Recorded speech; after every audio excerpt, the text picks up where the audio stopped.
Selamat sejahtera saya ucapkan kepada para pencara untuk mata pelajaran DITAS. Kumpulan kami, iaitu Kumpulan 5 untuk Grup 2, akan membentangkan topik kami iaitu kepercayaan dan amalan tradisional masyarakat Melayu sebelum dan selepas kedatangan Islam. Sebelum kedatangan Islam, terdapat pelbagai kepercayaan dan agama yang diamalkan oleh orang Melayu. Di antara kepercayaan dan agama tersebut termasuklah animisme, sinkretisme, serta agama Hindu-Buddha. Animisme adalah kepercayaan bahawa elemen alam semula jadi seperti batu, kayu dan angin mempunyai roh atau semangat tersendiri. Kehidupan masyarakat Melayu ketika itu saling berkaitan dengan alam semesta. Hasilnya, kepercayaan yang berkonsepkan semangat ataupun roh yang terkandung di muka bumi ini pun terlahir. Kesemua elemen alam semula jadi tersebut perlu dihormati dan dibina hubungan yang baik. Tujuannya adalah untuk menjamin keselamatan kampung mereka dan untuk memohon sesuatu yang dihajati. Sinkretisme pula ialah penyesuaian di antara dua budaya atau dua kepercayaan yang hampir tidak bercanggah dengan satu sama lain. Contohnya, kenduri tahlil yang diadakan dalam jangka masa yang panjang selepas kematian seseorang, yang merupakan campuran kepercayaan pribumi dengan kepercayaan Islam. Terdapat juga pencampuran antara agama Hindu-Buddha dengan unsur-unsur kepercayaan pribumi. Terdapat 4 teori tentang kedatangan agama Hindu-Buddha ke Nusantara, iaitu teori Brahmana, teori Ksatria, teori Vaishya, dan teori arus balik. Bermula dengan teori Brahmana, melalui teori Brahmana yang dikemukakan oleh seorang orientalis yang bernama J.C. Vendor, agama Hindu-Buddha di Nusantara dibawa oleh golongan Brahmana yang merupakan para penguasa di Nusantara. Bukti teori Brahmana untuk mengesahkan teori J.C. Vendor ialah penggunaan bahasa Sanskrit oleh penduduk di Nusantara. Lebih-lebih lagi, bahasa Sanskrit juga digunakan dalam kitab suci Weda dan upacara keagamaan di Nusantara, ataupun digelar sebagai Indonesia pada zaman ini. Akhirnya, golongan Brahmana juga memahami dan mengamalkan ajaran Hindu-Buddha secara utuh. Teori ini juga boleh dibuktikan oleh hubungan perdagangan Nusantara dan India. Teori kedua ialah teori Ksatria, yang telah dikemukakan oleh Profesor Dr. J.L. Moynes. Teori ini mengatakan bahawa orang India dari kasta Ksatria telah membawa masuk agama Hindu-Buddha ke Nusantara. Menurut Profesor Dr. J.L. Moynes, kasta Ksatria yang terdiri daripada golongan bangsawan dan prajurit telah kalah dalam sesuatu perang yang kerap berlaku pada zaman itu pada sekitar abad 4 hingga abad ke-6. Sebab kekalahan mereka dalam perang tersebut, golongan Ksatria membuat keputusan untuk melarikan diri ke daerah yang baru. Mereka akhirnya melarikan diri ke Nusantara dan lalu agama Hindu-Buddha pun disebarkan. Teori ketiga ialah teori Vaishya yang dikemukakan oleh Profesor Dr. N.J. Korb, yang mengatakan bahawa golongan Vaishya memainkan peranan besar dalam menyebarkan agama Hindu-Buddha di Nusantara. Profesor Dr. J. N. Krom telah mengatakan bahawa golongan petani, pedagang dan pemilik tanah telah mengenali agama Hindu-Buddha daripada golongan Vaishya. Selain itu, beliau turut mengatakan bahawa kedatangan golongan Vaishya juga memperkenalkan agama dan budaya Hindu-Buddha kepada rakyat Nusantara selain daripada aktiviti perdagangan dan juga merupakan faktor penyebaran agama Hindu-Buddha. Walaupun golongan Vaishya dikatakan bahawa hanya menetap di Nusantara untuk sementara saja dan tidak secara tetap, tetapi golongan Vaishya menikah dengan penduduk tempatan Nusantara. Akhir sekali ialah teori arus balik yang diperkenalkan oleh seorang peneliti bernama F.D.K. Bosch. Menurut teori ini, golongan Brahmana menyebarkan semula agama Hindu-Buddha ke penjuru dunia menggunakan laluan yang digunakan oleh pedagang. Melalui ini, golongan Brahmana memperkenalkan agama Hindu-Buddha dengan menjalinkan hubungan dengan warga-warga tempatan. Lama-kelamaan, orang Nusantara datang ke India untuk mempelajari agama Hindu-Buddha, lalu kembali ke tanah air mereka untuk menyebarkan ajaran agama Hindu-Buddha ke Nusantara. Orang Melayu ke agama Hindu-Buddha di Nusantara. Terdapat perbezaan yang ketara terhadap prosesi Tuhan antara agama Hindu dan agama Islam, yang mana agama Hindu memegang falsafah pantheism, yang mana mereka menganggap segala-galanya sama ada hidup ataupun tidak adalah Tuhan. Berbeza dengan agama Islam yang menganggap bahawa hanya ada Tuhan yang satu dan segala-galanya di muka bumi ini adalah ciptaan ataupun lambang kekuasaan Tuhan. Pada mulanya, unsur kebudayaan Hindu-Buddha berlaku di kawasan pelabuhan dan istana. Pengaruh berlaku secara perlahan dalam kalangan orang atasan dan kemudiannya mengalir kepada rakyat. Raja merupakan faktor utama penyebaran agama Hindu-Buddha ini. Dan apabila raja memilih agama Hindu-Buddha, bangsa-bangsanya ataupun orang-orang Melayu akan juga mengikuti raja kerana raja merupakan simbol penyatuan serta keagungan bangsa Melayu. Kerajaan Hindu-Buddha pada zaman dahulu dapat dibuktikan dengan wujudnya bandar, penempatan yang lebih tersusun, pusat keagamaan dan pembinaan monumen besar yang menggunakan batu. Bangunan dan struktur banyak dipengaruhi oleh bentuk seni bina dari India.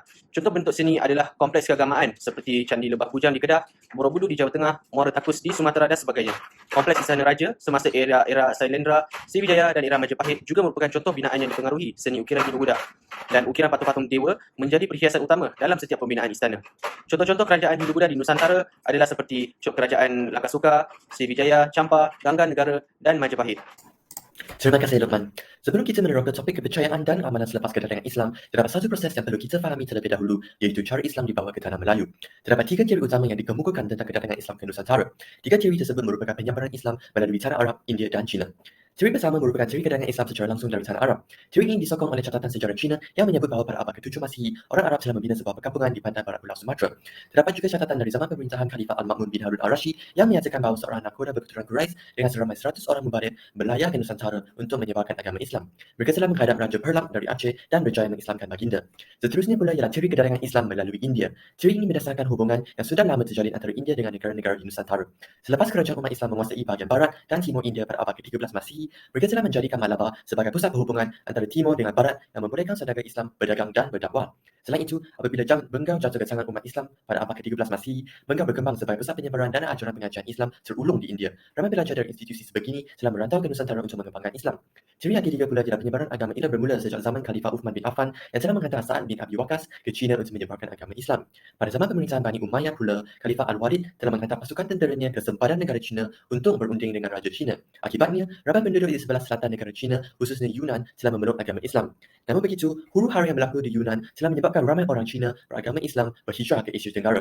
Mereka telah menetap di negeri-negeri pantai timur, tanah Melayu dan juga ada yang menetap di Chamba, Kemboja. Oleh sebab itu, sesetengah seni bina Masjid Lama di Kelantan dan Demak Indonesia mempunyai seni bina Cina. Sekarang saya akan membentangkan tentang kepercayaan dan amalan tradisional masyarakat Melayu selepas kedatangan Islam dari berbagai aspek. Yang pertama ialah dari aspek kepercayaan dan gaya hidup. Kesan Islam telah mengubah sistem hidup orang Melayu secara keseluruhannya. Hal ini bermula daripada perubahan fisik kepercayaan atau akidah, membawalah kepada syariah dan seterusnya akhlak. Perubahan akhlak ini terpancar dalam segenap aspek hidup. Misalnya, di kalangan pemerintah, amalan protokol yang dijalankan menggambarkan pengaruh Bani Umayyah. Selain itu, apabila Sultan mengangkat, berganti baginda akan dilantik sebelum istiadat pemakaman. Hal ini ditiru daripada peraturan yang dimulakan oleh para khalifah pada zaman Umayyah.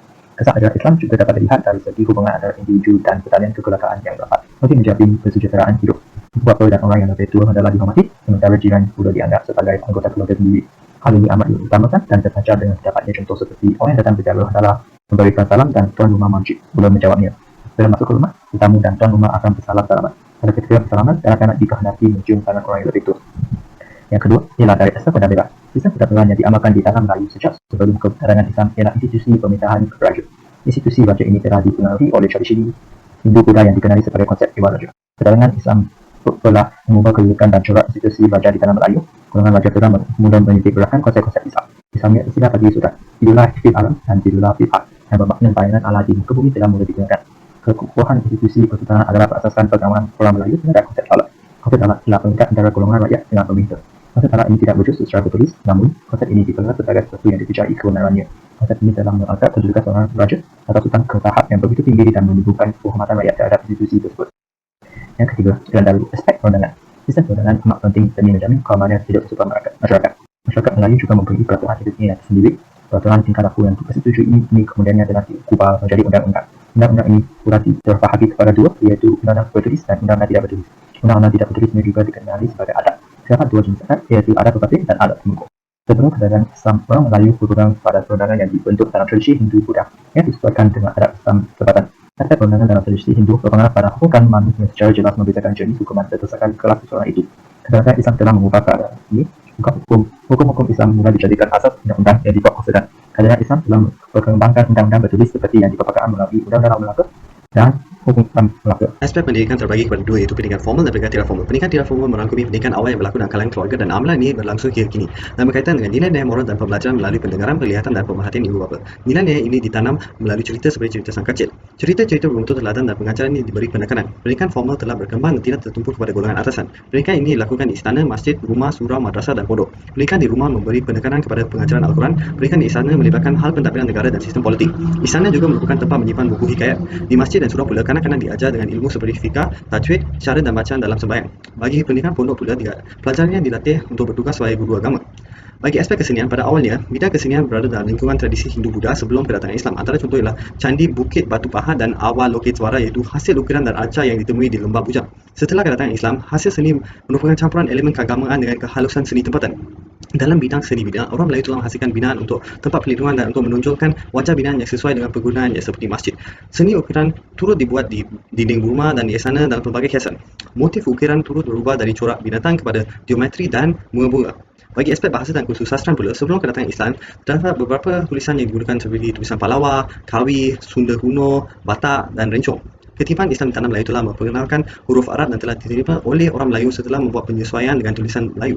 Kemudian tulisan Jawi menjadi cara dominan untuk membaca dan menulis. Kesusastraan rakyat pula disebarkan secara lisan daripada satu generasi kepada generasi yang lain dan terdiri daripada kepercayaan dalam kejadian alam, nama tempat, haiwan dan tumbuh-tumbuhan. Antara binatang yang popular adalah sang kancil dan ini muncul dalam banyak cerita. Setelah Islam datang ke Melaka, penulisan karya telah berkembang. Karya merangkumi prosa dan puisi seperti Hikayat Nur Muhammad dan Hikayat Bulan Berbelah. Kesimpulannya, kedatangan agama Islam telah membawa banyak perubahan kepada masyarakat Melayu seperti kepercayaan mereka dan juga dalam aspek pentadbiran, perundangan, pendidikan, kesenian dan bahasa dan kesusastraan.